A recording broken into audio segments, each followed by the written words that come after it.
This award recognizes a person who has endured major trauma or injury, which has required extensive physical rehabilitation, and who have gone on to support and to inspire others.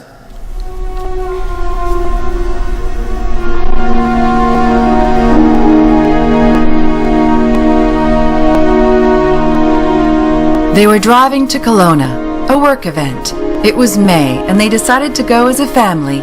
The Coquihalla Freeway was clear and dry, the day was beautiful, the sun was shining, and no one is sure why, but he lost control of the car. It flipped end over end and came to rest on the side of the road, twisted and unrecognizable as a car. There could be no survivors, yet miraculously, his daughter was fine. Her twin brother had a head injury but would recover. His wife, a broken wrist. But he was unresponsive. He had a severe brain injury. He would be in a coma for 6.5 months.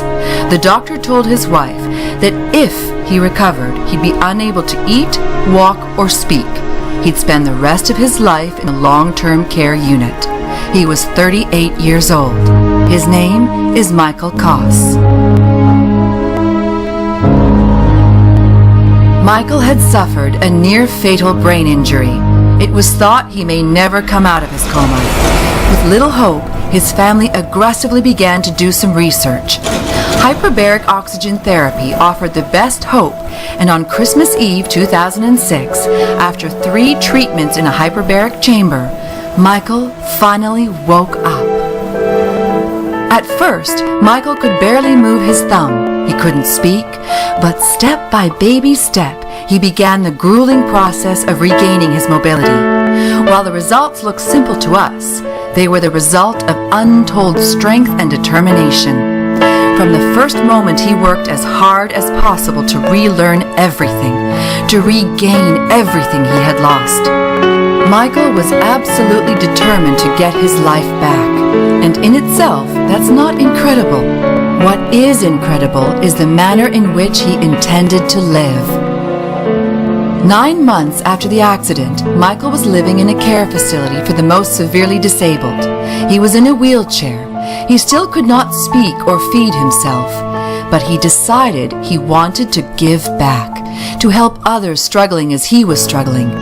He decided he wanted to raise money for the Rick Hansen Foundation. Not only raise money, but raise enough money to set a record for fundraising by an individual. His family was skeptical, the staff even more so, but they got Michael a computer, and with the limited movement he had in his right hand, he got down to work. The sheer determination that typing required would be daunting to anyone, but Michael persevered. And when the campaign closed, Michael had indeed set a record, raising $22,000, and he had only just begun. His progress astounded everyone. Against all odds, he slowly began to regain the functions of his life. He began to talk, and in the biggest surprise of all, he began to walk. What's truly amazing is that he doesn't just think of himself. He looks for ways to give back.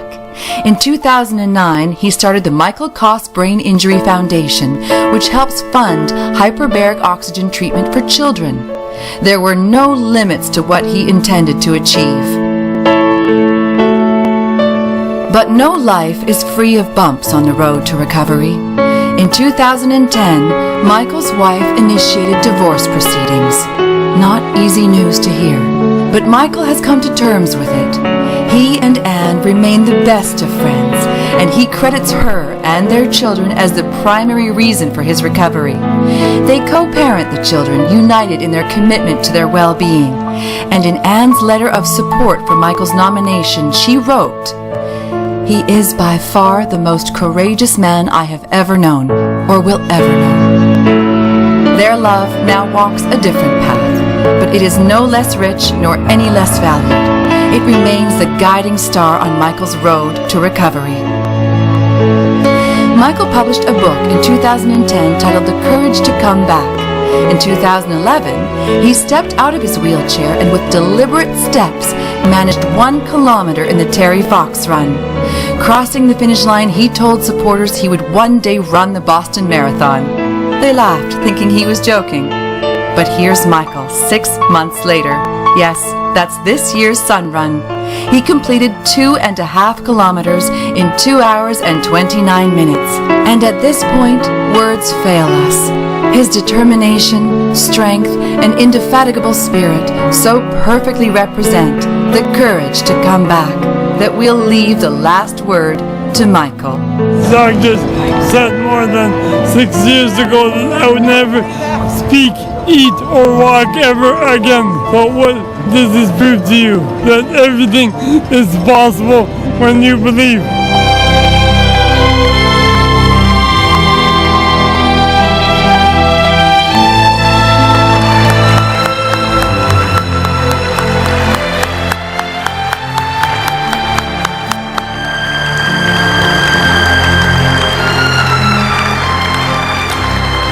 Ladies and gentlemen, the 2012 Courage to Come Back Award recipient for physical rehabilitation, Michael Coss.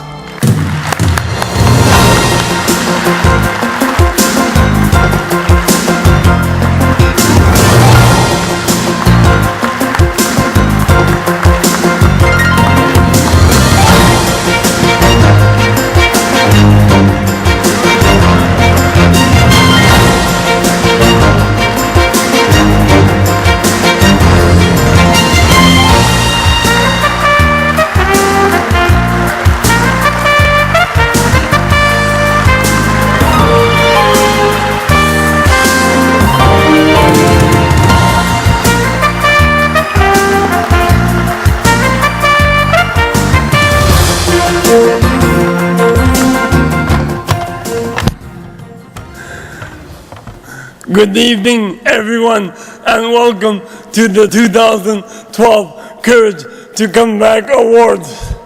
It is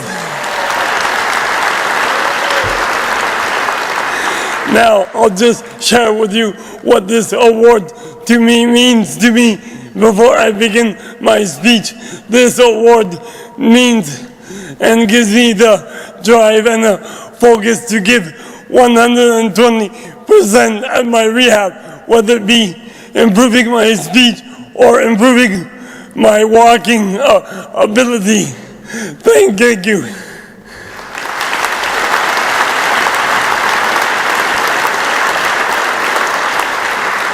Good evening, event organizers, family members, friends, co-workers, and members of my rehab team. It is with my immense great pleasure that I accept the award in the physical rehab category. I would like to begin my speech with a quote. Only when one suffers a traumatic brain injury does he wear a formal suit with dress shoes with black Velcro straps.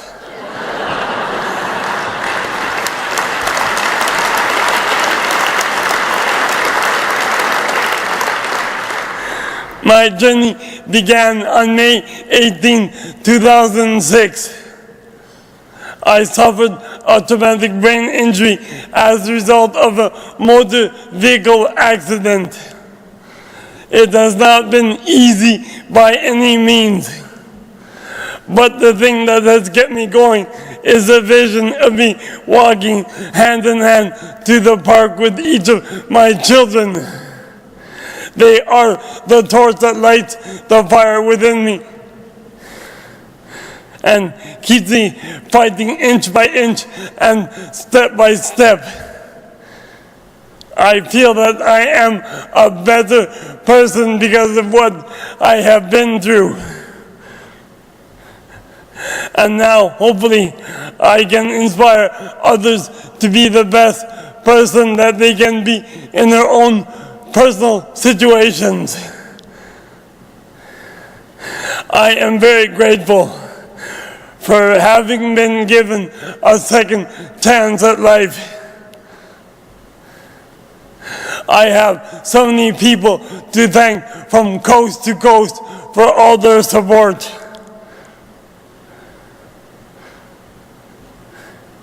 I would like to first thank my parents who are here this evening.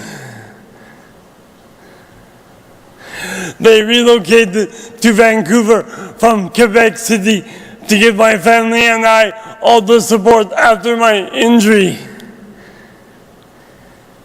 My parents sacrificed so much and left family members, friends, and co-workers, and traded in the snow of Quebec City for the rain of BC, not that way.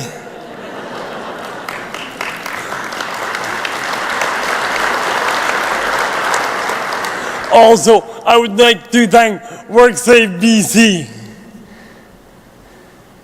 for supporting my family and I after my injury. They continue to support me to this day, as I'm now approaching almost 6 years post-injury. I would like to also thank each and every member of my rehab team. No matter how big or small the role that each of them has played with me.